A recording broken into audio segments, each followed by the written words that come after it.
BBC প্রবাহে আপনাদের সবাইকে স্বাগত জানাচ্ছি। আমি শারমিন রমা। শুরুতেই দেখে নেব আজ কি থাকছে। জিয়াউর রহমানের স্ত্রীর পরিচয় ছাপিয়ে রাজনীতিবিদ হয়ে উঠে কিভাবে বাংলাদেশের রাজনীতিকে প্রভাবিত করেছেন খালেদা জিয়া। 2026-এর নির্বাচনে সহিংসতার আশঙ্কা, কেমন হতে যাচ্ছে পরিবেশ, এসব নিয়ে বাংলাদেশ ট্রেন্ডিং। সঙ্গে আছেন স্টুডিওতে বিশ্ববিদ্যালয়ের শিক্ষক মুজিবুর রহমান এবং অনলাইনে যুক্ত আছেন লেখক ও রাজনৈতিক বিশ্লেষক মহিউদ্দিন আহমদ। তাদের কথা তো শুনবই, একই সাথে আপনারা মতামত জানাতে পারেন বিবিসি বাংলার ইউটিউব, ফেসবুক, ইনস্টাগ্রাম, এক্স হ্যান্ডেলে। এছাড়াও ভিজিট করুন বিবিসি বাংলার ওয়েবসাইট।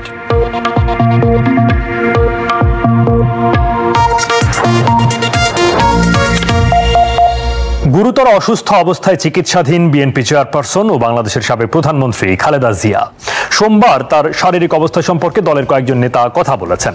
জেনে নেওয়া যাক সর্বশেষ তথ্য। বিএনপি চেয়ারপারসন খালেদা জিয়া গতরাত থেকেই ক্রিটিক্যাল কন্ডিশনে চলে গেছেন, এমনটাই জানিয়েছেন বিএনপির ভাইস চেয়ারম্যান আহমদ আজম খান। সোমবার হাসপাতাল থেকে বেরিয়ে তিনি সাংবাদিকদের বলেন, খালেদা জিয়া ফিরে আসার জন্য ফাইট করছেন।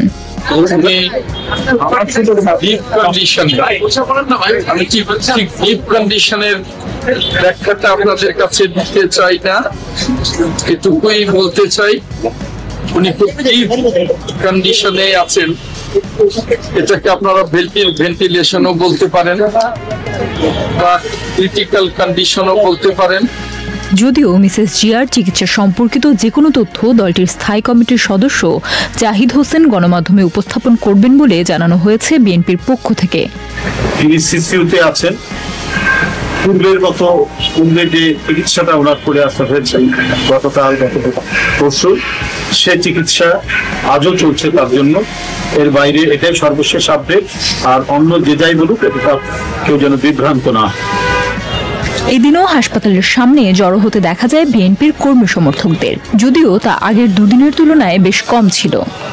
উনি যেখানেই থাকুক, ওনার চারপাশে থাকাটা আসাটা আমি আমার কর্তব্য বা আমার ফরজ মনে করি, আমি বা ভালোবাসার জন্য আসা। ওনাকে আমরা অনেক ভালোবাসি।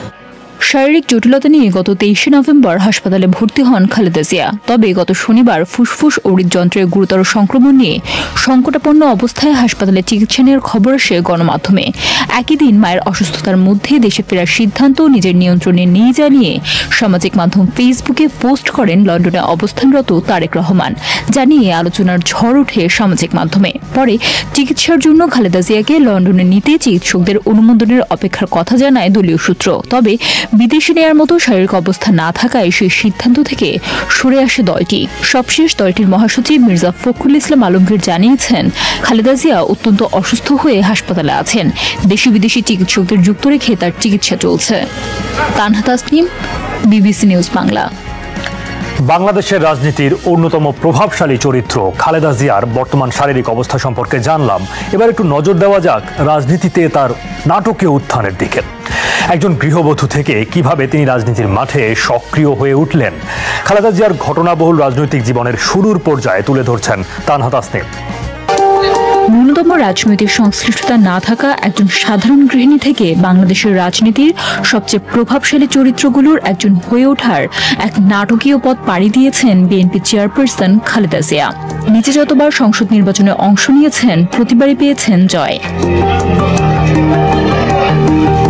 1981 সালের এক সামরিক অভ্যুত্থানে দলটির প্রতিষ্ঠাতা ও তৎকালীন রাষ্ট্রপতি জিয়াউর রহমানের মৃত্যুর পর নেতৃত্বের শূন্যতা আর দলীয় ভাঙন ঠেকাতে তার স্ত্রী খালেদা জিয়াকে রাজনীতিতে আনার পরিকল্পনা করা হয়। যদিও জিয়াউর রহমান কখনোই তার পরিবারকে রাজনীতিতে সম্পৃক্ত করেননি। রাজনৈতিক পর্যবেক্ষকদের মতে একদিকে জিয়াউর রহমানের হত্যাকাণ্ড খালেদা জিয়ার মনে গভীর দাগ কেটেছিল, অন্যদিকে রাজনীতিতে আসার ব্যাপারে তার পরিবারের দিক থেকেও কোনো উৎসাহ ছিল না। যদিও পরে বিএনপির সিনিয়র কয়েকজন নেতার পরামর্শ আর অনুরোধে 1982 সালের জানুয়ারিতে রাজনীতিতে আসেন খালেদা জিয়া। পরের বছর তিনি দলটির ভাইস চেয়ারম্যান হন এবং এই দায়িত্ব পালনের কয়েক মাস পরই দলের ভারপ্রাপ্ত চেয়ারপারসন হন। 1984 সালের 10 মে তিনি দলটির চেয়ারপারসন নির্বাচিত হন। তবে সাধারণ মানুষের কাছে খালেদা জিয়ার গ্রহণযোগ্যতা তৈরি হয় মূলত ইরশাদ বিরোধী আন্দোলনে তার ভূমিকার মধ্য দিয়ে। বিএনপি রাজনীতিতে তিনি যোগ দেন জিয়াউর রহমানের স্ত্রী হিসেবে, কিন্তু ইরশাদ বিরোধী আন্দোলনের মধ্য দিয়ে কিন্তু তিনি বিএনপিকে খুব গতি এনে দেন আবার নিজেও একজন সফল রাজনীতিবিদ হিসেবে আবির্ভূত হন। সামরিক শাসক এরশাদের বিরুদ্ধে প্রায় 10 বছর ধরে চলা আন্দোলনে নিজের অবস্থানে অনড় থাকার কারণে পান আপোষহীন নেতার তকমা। বিশেষ করে এরশাদ বিরোধী আন্দোলন চলাকালীন রাজনৈতিক দলগুলো নিরপেক্ষ সরকারের অধীনে নির্বাচনের যে দাবি তুলেছিল, 1986 সালে এরশাদ নির্বাচনের ঘোষণা দিলে অনেকেই সেই দাবি থেকে সরে আসে, কিন্তু সিদ্ধান্তে অটল থাকেন খালেদা জিয়া। তিনি সেই নির্বাচনকে বর্জন করলেন এবং তিনি বললেন যে এরশাদের অধীনে আমি কোন নির্বাচনে যাব। তো তার এই যে ধারাবাহিক যে তার ভূমিকাটা, এইটা তাকে তার ভাবমূর্তি গড়ে তুলতে খুব সাহায্য করেছে এবং সাধারণ মানুষের চোখে তিনি হয়ে উঠেছেন একজন সংগ্রামী আপোষহীন নেতা। বিশ্লেষকদের মতে খালেদা জিয়ার এই দৃঢ় অবস্থান তার ইতিবাচক ভাবমূর্তি গড়ে তুলতে সাহায্য করে, যার ফলস্বরূপ 1991 সালের নির্বাচনে তার দল একক সংখ্যাগরিষ্ঠতা পায় এবং বাংলাদেশের প্রথম নারী প্রধানমন্ত্রী হিসেবে শপথ নেন খালেদা জিয়া। এমনকি বিএনপির আইকন হিসেবে জিয়াউর রহমানকে দেখা হলেও দলটিকে এ পর্যায়ে আনার ক্ষেত্রে খালেদা জিয়ার ভূমিকায় অগ্রগণ্য ছিল বলেও মনে করেন অনেকে। Tanha Tasnim, BBC news Bangla. 2001 থেকে 2006 মেয়াদে তৃতীয়বারের মতো বাংলাদেশের প্রধানমন্ত্রী হিসেবে দায়িত্ব পালন করা খালেদা জিয়া পরের সংসদে বিরোধী দলীয় নেতা ছিলেন। 2018 সালে দুর্নীতির মামলায় সাজা হয় তার। পরের 2 বছর কারাবন্দী ছিলেন। এ সময় তার শারীরিক অসুস্থতার কারণে বিদেশে চিকিৎসার অনুমতির জন্য দাবি তোলা হয় পরিবার ও দলের পক্ষ থেকে, যদিও আওয়ামী লীগ সরকারের পক্ষ থেকে সেই দাবি নাকচ করা হয়। কথা বলতে চাই বাংলাদেশের রাজনীতিতে খালেদা জিয়ার উত্থান নিয়ে। সঙ্গে আছেন বিশ্ববিদ্যালয়ের শিক্ষক মুজিবুর রহমান এবং অনলাইনে যুক্ত আছেন লেখক ও রাজনৈতিক বিশ্লেষক মহিউদ্দিন আহমদ। প্রথমে মহিউদ্দিন আহমদের কাছে যাওয়া যাক। মহিউদ্দিন আহমদ, বিএনপি সময় অসময় এবং এই নামে আপনার একটি বই আছে এবং খালেদা নামে একটি বই লিখেছেন আপনি। খালেদা জিয়ার সক্রিয়তা বিএনপির রাজনৈতিক চেহারা ও চরিত্রে কি ধরনের পরিবর্তন এনেছে? খালেদা জিয়া যখন বিএনপিতে যোগ দেন, প্রথমে ভাইস চেয়ারপারসন, তারপর চেয়ারপারসন ছিলেন, তখনও তিনি রাজনীতিতে অনভিজ্ঞ এবং তিনি তখন কাজ করতেন প্রয়াত রাষ্ট্রপতি সহকর্মীদের। কিন্তু পরবর্তীতে আমরা দেখলাম যে তিনি দলটার মধ্যে গতি আনলেন, দলটা ভেঙে যাচ্ছিল, এলোমেলো হয়ে যাচ্ছিল, সেটাতে সংহতি আনলেন এবং এরশাদ বিরোধী আন্দোলনের মধ্য দিয়ে 80-র দশকে একদিকে বলা যায় যে তিনি বিএনপির পুনরুত্থান ঘটালেন। এবং পরবর্তীতে আমরা যখন দেখি, বিশেষ করে তিনি যখন 2001 সালে প্রধানমন্ত্রী, তখন ওই দলটি আর জিয়াউর রহমান দল ছিল, এটি খালেদা জিয়ার দল এবং অনেক নতুন মুখে আমরা সবাই দেখি। আচ্ছা আচ্ছা, মহিউদ্দিন আহমদ বলছিলেন। মুজিবুর রহমানের কাছে আসা যাক। খালেদা জিয়া বিএনপির রাজনীতিকে পাল্টে দিয়েছেন, মহিউদ্দিন আহমদের কথা স্পষ্ট। বাংলাদেশের রাজনীতিকে কিভাবে প্রভাবিত করেছেন তিনি? দেখুন, প্রথম কথা হচ্ছে যে তিনি হঠাৎ করে রাজনীতিতে আসলেও তার যে মহিউদ্দিন ভাই যেটা বলছিলেন যে ধারাবাহিক এবং অনবদ্য যে ভূমিকা, সেই ভূমিকার কারণে উনি অবিস্মরণীয় হয়ে আছেন। যেমন ধরুন যে এরশাদ বিরোধী যে আন্দোলন, যে কথাটা আমরা রিপোর্টেও দেখেছি, মহিউদ্দিন ভাই বলেছেন যে এরশাদ বিরোধী আন্দোলনের ধারাবাহিকতার কারণে উনি একটা খেতাব পেয়েছেন যে আপোষহীন নেত্রী। তো যেমন আমরা অনেকটা দেখি যে মার্গারেট থ্যাচারকে বলা হয় যে লৌহ মানবী, তো এরকম একটা খেতাব উনি পেয়েছেন যে আপোষহীন নেত্রী। অর্থাৎ উনি নীতির প্রশ্নে কোনো আপোষ করেন না, ভুল ত্রুটির উদ্ধৃত কেউ না, সেটা থাকি, সেটা অন্য জিনিস। তো এই খেতাবটা উনি পেয়েছেন। একটা জিনিস, আরেকটা জিনিস খুব গুরুত্বপূর্ণ, যে যেটা ধরে নেওয়া হয়তো যে বিএনপি দলটা 90 ক্ষমতায় আসবে কিনা, 90-র আন্দোলনের পরে আসবে কিনা, অনেকেই ধারণা করেছিল যে আওয়ামী লীগ হয়তো ক্ষমতায় আসবে। কিন্তু বেগম খালেদা জিয়া যে একক এবং দৃঢ়চেতা যে মানসিকতার কারণে উনি কিন্তু ক্ষমতায় আসলেন। তো উনি সাধারণ গৃহবধূ থেকে একটা দলের নেতা হলেন। এর পরবর্তীতে আমরা যেটা দেখলাম বাংলাদেশের রাজনীতিতে যে ওনার যে অনবদ্য অবদানটা, সেটা হচ্ছে যে উনি গণতন্ত্রের জন্য দীর্ঘ যে লড়াই এবং যে সংগ্রাম, যে বিশেষ করে উনি যে অনেক অপরচুনিটি পেয়েছিলেন যে দেশ ত্যাগ করার, কিন্তু উনি দেশ ত্যাগ করেননি, উনি দেশের মানুষের জন্য দেশে রয়ে গিয়েছেন। আচ্ছা, এই জিনিসগুলোর কারণে ওনার প্রতি মানুষের একটা আলাদা ভালোবাসা, আলাদা একটা শ্রদ্ধাবোধ তৈরি হয়েছে। তো যে কথাটা আমি বলতে চাচ্ছি যে উনি গৃহবধূ ছিলেন, এরপর উনি বিএনপির নেত্রী ছিলেন, এখন উনি অনেকটা দেশের নেতার মতো অবস্থা ওনার। আচ্ছা, মহিউদ্দিন আহমদের কাছে আবার ফেরা যাক। এই প্রসঙ্গে বা এই প্রশ্নে আপনি কিছু যুক্ত করবেন কিনা? বাংলাদেশের রাজনীতিকে খালেদা জিয়া কিভাবে প্রভাবিত করেছেন বলে আপনার মনে হয়? এবং রাজনৈতিক সফলতা ও ব্যর্থতার প্রশ্নে যদি আসি, একেবারেই সংক্ষিপ্ত তালিকায় কোন বিষয়গুলোকে আপনি রাখবেন? না, সফলতা তো আমি বলবো যে বিএনপিতে গঠন গ্রন্থে আছে রাষ্ট্রপতি শাসিত সরকার ব্যবস্থা, তার ব্যবস্থা, কিন্তু পরে বৃহত্তর যে একটা দাবি ছিল যে সংসদীয় ব্যবস্থা প্রত্যাবর্তন করবেন, সেই দাবির সাথে একত্রতা ঘোষণা দিলে তারা 91 সালে সংবিধান সংশোধন করেছেন, বিল এনেছেন এবং সংসদীয় ব্যবস্থা ফিরে এসেছে বাংলাদেশ। এটা তো একটা আমি বলবো যে মানে জাতীয় যে দাবি, ঐক্য বা বিরোধী দলের যে মতামত ছিল ওই ব্যাপারে সরকার পদ্ধতি নিয়ে সেটার সাথে তিনি একমত, যেটা বাংলাদেশের রাজনীতির বিরোধ। কারণ হচ্ছে বিরোধী দল যেটা চায় সরকারি দল তার বিপরীতমুখী আচরণ করে, এরকম আমরা দেখি। এরকম কিছু কিছু ব্যাপারে আবার পরবর্তীতে আমরা দেখি যে কিছু কিছু কাজে তার মানে টিপিক্যাল যে কর্তৃত্ববাদী আচরণ এবং মানুষের আকাঙ্ক্ষার বাইরে চলে যাওয়া, এগুলো কিছু কিছু আছে। যেমন খালেদা জিয়া এবং বিএনপির যে উত্থান এবং ক্ষমতার কেন্দ্রে ফিরে আসে 91 সালে, সেটা হয়েছিল একটা অবাধ নিরপেক্ষ সরকারের অধীনে নির্বাচন হওয়ার কারণে, এবং এইরকম নির্বাচন হবে না বলেই তো তিনি 86 সালের সরকারের অধীনে নির্বাচনে যান। অথচ আমরা দেখলাম যে তিনি তত্ত্বাবধায়ক ব্যবস্থাটিকে সংবিধানের অন্তর্ভুক্ত করতে অস্বীকার করবেন এবং 96 সালের ফেব্রুয়ারি মাসে তখন নির্বাচন করবেন। ভালো। অর্থাৎ এই দিক থেকে আপনি বেশ কয়েকটি জায়গায় এই বিষয়গুলো নিয়ে আলোচনা করার, এমনকি সেই জায়গায় তার ভূমিকাকে আসলে প্রশ্নের মুখেও রাখছেন। গত কয়েকদিন ধরে বাংলাদেশে আরেকটি আলোচিত প্রশ্ন, খালেদা জিয়ার ছেলে এবং বিএনপি ভারপ্রাপ্ত চেয়ারম্যান তারেক রহমান কবে দেশে ফিরছেন বা এখনো কেন ফিরছেন না, এসব বিষয়ে আলোচনায় আনতে চাই। আমাদের সঙ্গে রয়েছেন বিশ্ববিদ্যালয়ের শিক্ষক মুজিবুর রহমান এবং অনলাইনে যুক্ত আছেন লেখক রাজনৈতিক বিশ্লেষক মহিউদ্দিন আহমদ। মুজিবুর রহমান, আপনার কাছ থেকে শুনতে চাই, এই যে মায়ের অসুস্থতার মধ্যেও সিদ্ধান্ত গ্রহণের সুযোগ অবারিত এবং একক নিয়ন্ত্রণাধীন নয়, এটা বলে ফেসবুকে স্ট্যাটাস দিয়েছেন তারেক রহমান, যে মন্তব্য করেছেন, তার মধ্যে কোনো রাজনৈতিক তাৎপর্য দেখতে পান কিনা, ঠিক কোন রাজনৈতিক বিষয়ের সঙ্গে যোগসূত্র রয়েছে বলে মনে করেন? এখন প্রথম কথা হচ্ছে যে বেগম খালেদা জিয়া অসুস্থ এবং খুবই বেশি অসুস্থ, এটা বোঝা যাচ্ছে। আমরা দোয়া করি তিনি সুস্থ হয়ে উঠুন। এখন প্রশ্ন হলো যে তিনি যদি সুস্থ হন একরকম, তিনি যদি সুস্থ হয়ে না উঠেন, আল্লাহ মাফ করুক, তাহলে কি হবে? তো এখন দেশ কিন্তু খুব ক্রিটিক্যাল একটা অবস্থার মধ্যে আছে। তো আমরা এরপরেও দেখেছি যে আরেকটা জিনিস দেখেছি, প্রায় 15 মাস হয়ে গেল যে আমরা যেটাকে বলি যে এই ফেসিবাদের পতন হয়েছে। তো এখন 15 মাসেও কিন্তু ভারপ্রাপ্ত চেয়ারম্যান আসেননি দেশে। এটা নিয়ে কিন্তু সিটিজেনদের মধ্যে অনেক প্রশ্ন আছে, অনেক ডিবেট আছে যে উনি কেন আসছেন না। তো ওনার নামে যে মামলাগুলো ছিল সেই মামলাগুলো কিন্তু প্রত্যাহার করা হয়েছে এবং গভর্নমেন্ট থেকে বলা হচ্ছে, গতকালও পররাষ্ট্র উপদেষ্টা বলেছেন, আজকে আইন উপদেষ্টা বলেছেন যে কোনো রকম বাধা নেই, প্রয়োজনে ট্রাভেল ডকুমেন্ট দিবেন। তো এই কথাগুলো বলা হচ্ছে, কিন্তু আমি একটা জিনিস আমার কাছে যেটা মনে হচ্ছে যে এর বাইরে, এগুলো হচ্ছে বাইরের কথা। ভিতরের বিষয়টা কি? যেমন দেখেন যে যতটা মনোযোগ বেগম খালেদা জিয়াকে দেওয়া হয়েছে, যতটা অ্যাটেনশন দেওয়া হয়েছে, কিংবা আমরা দেখেছি যে মাননীয় প্রধান উপদেষ্টা লন্ডনে যে দেখা করতে গেলেন ভারপ্রাপ্ত চেয়ারম্যানের সাথে, যে যতটা আগ্রহ এবং উদ্দীপনার সাথে, অতটা আগ্রহ উদ্দীপনা কিন্তু সরকারের আমরা দেখিনি যে ভারপ্রাপ্ত চেয়ারম্যানের দেশে আসার জন্য। যদিও বলা হচ্ছে যে বুলেট প্রুফ গাড়ির পারমিশন দেওয়া হয়েছে, অন্যান্য বিষয় বলা হয়েছে, বিশেষ করে এই কনসার্নটা তো আসবেই, স্বাভাবিকভাবে মানুষের মধ্যে আসবেই। এখানে দুটো জিনিস, একটা হলো যে মা হিসাবে উনি আসবেন, মাকে দেখতে আসবেন, আরেকটা হলো উনি রাজনৈতিক দলের নেতা, উনি আসবেন, দুটো ভিন্ন জিনিস।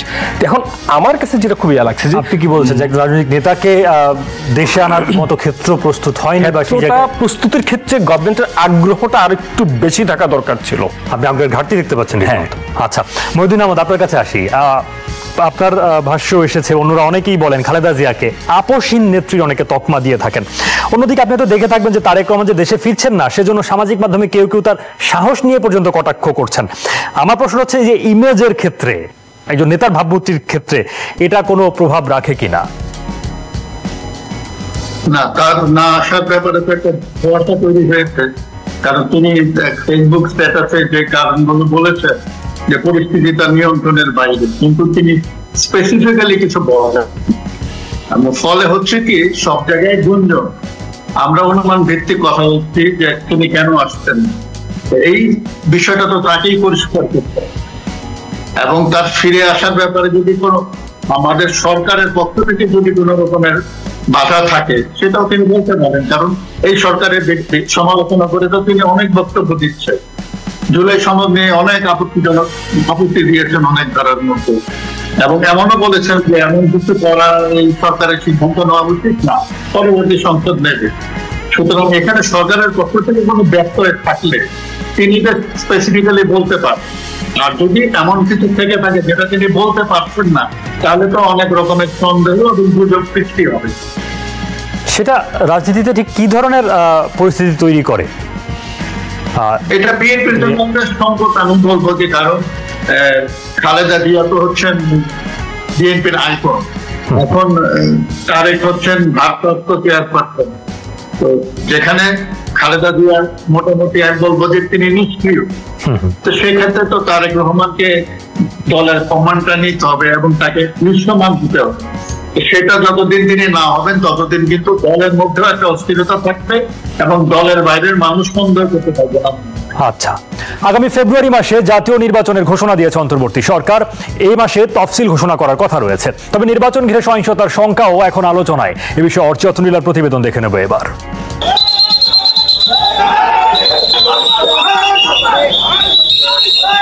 একদম জাতীয় নির্বাচনের আদলে এখানে মহড়া চলছে মক ভোটের।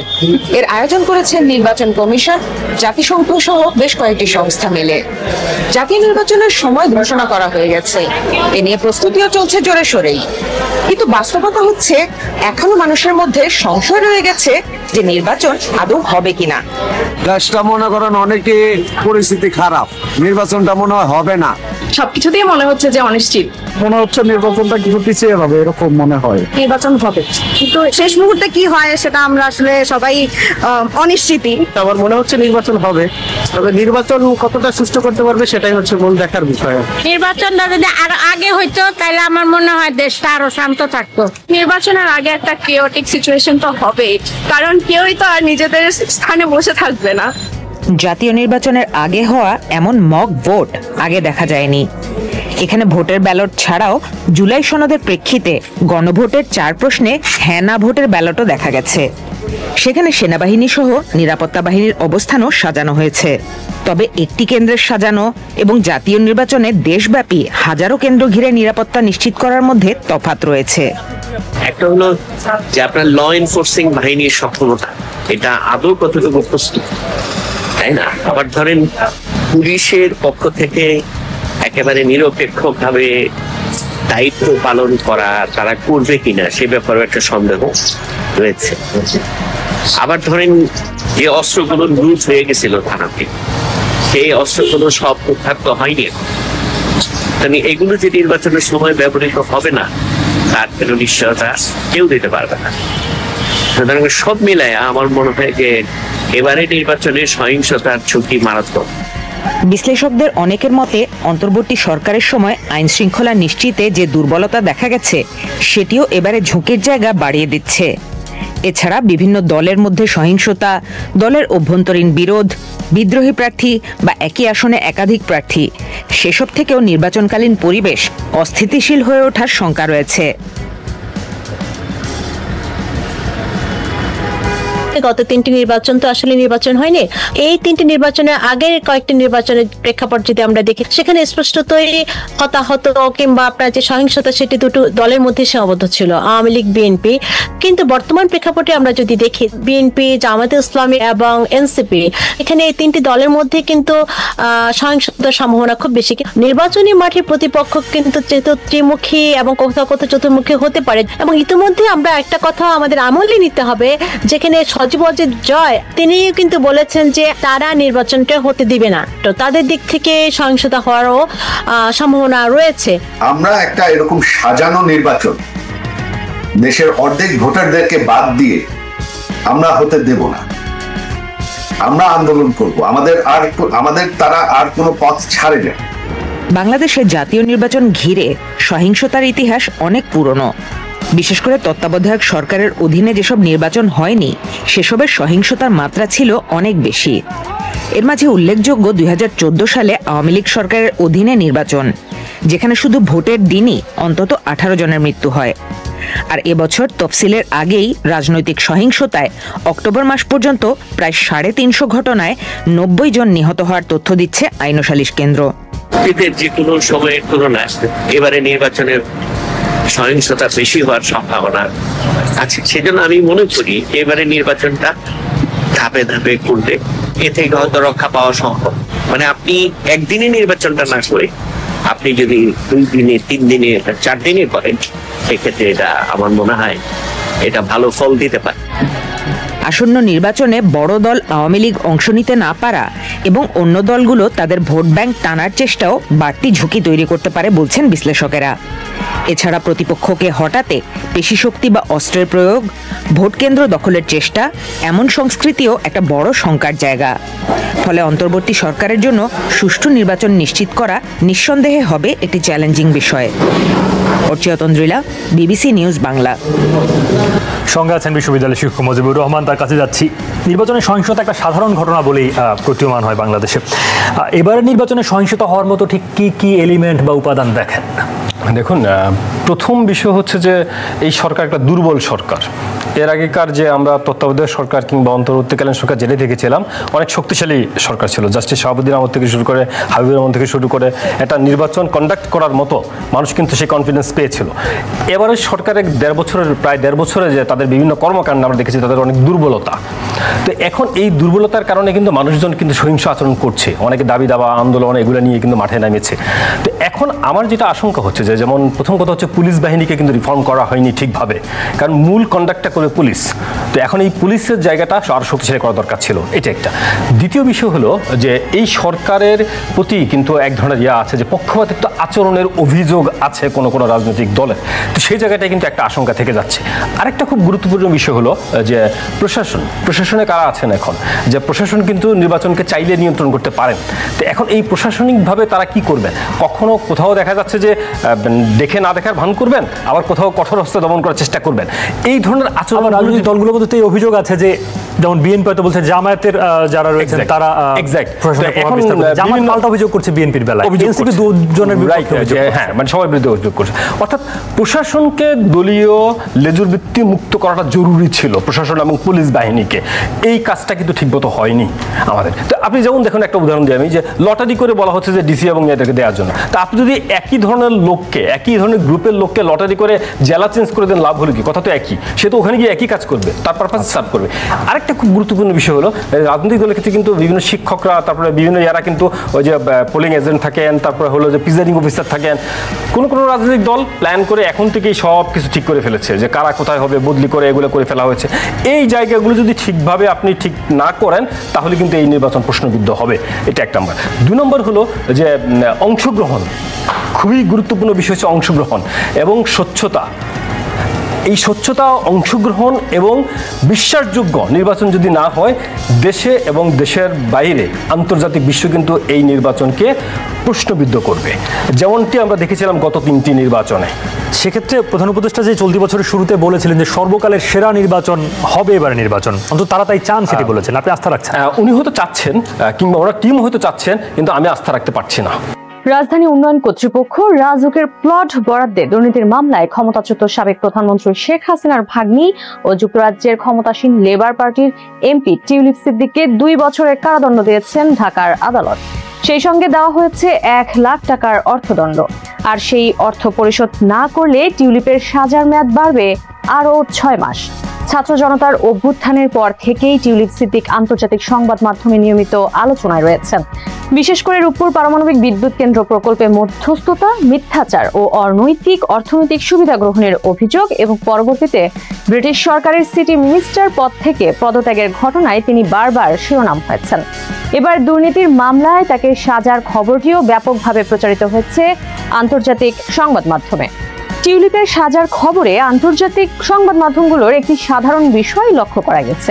সেটি হলো, প্রায় সবার শিরোনামে টিউলিপের অনুপস্থিতির বিষয়টি তুলে ধরেছে। বলা হয়েছে, টিউলিপের অনুপস্থিতিতেই তার বিরুদ্ধে রায় দিয়েছে ঢাকার আদালত। যুক্তরাজ্যের শীর্ষ দৈনিক দ্য গার্ডিয়ান টিউলিপ সিদ্দিকের সাজার রায় নিয়ে 2টি প্রতিবেদন প্রকাশ করেছে।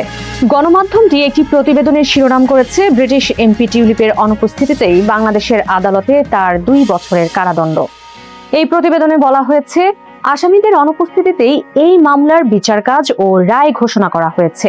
1 ডিসেম্বর রায় পড়ার সময় শেখ হাসিনা, শেখ রেহানা, টিউলিপ সিদ্দিক কিংবা অভিযুক্ত তাদের পরিবারের অন্য কোনো সদস্য আদালতে উপস্থিত ছিলেন না। এই প্রতিবেদনে আরো বলা হয়েছে, বাংলাদেশের সঙ্গে যুক্তরাজ্যের কোনো বন্দী প্রত্যর্পণ চুক্তি নেই, ফলে টিউলিপ সিদ্দিককে দেশে ফিরিয়ে এনে এই সাজা কার্যকর করার সম্ভাবনা নেই বললেই চলে। টিউলিপ সিদ্দিক দ্য গার্ডিয়ানকে তার বিরুদ্ধে আনা সব অভিযোগ অস্বীকার করেছেন। প্রতিবেদনে বলা হয়েছে, টিউলিপের দাবি রাষ্ট্রপক্ষ যেসব নথিপত্র উপস্থাপন করেছে তার অধিকাংশই জাল বা বানোয়াট। মামলায় তাকে বাংলাদেশি নাগরিক হিসেবে এবং তার পাসপোর্ট ও টিআইএন থাকার কথা উল্লেখ করে বিচার করা হয়েছে, অথচ শৈশবের পর থেকে তার কোনো বাংলাদেশি পাসপোর্ট ছিল না এবং তিনি কখনোই বাংলাদেশে কর প্রদান করেননি। টিউলিপ সিদ্দিক দ্য গার্ডিয়ানকে আরো বলেছেন, এই বিচার প্রক্রিয়ার সব কার্যক্রম ভুলে ভরা এবং প্রহসনমূলক। টিউলিপের সাজার রায় নিয়ে আরেকটি এক্সপ্লেইনার করেছে দ্য গার্ডিয়ান।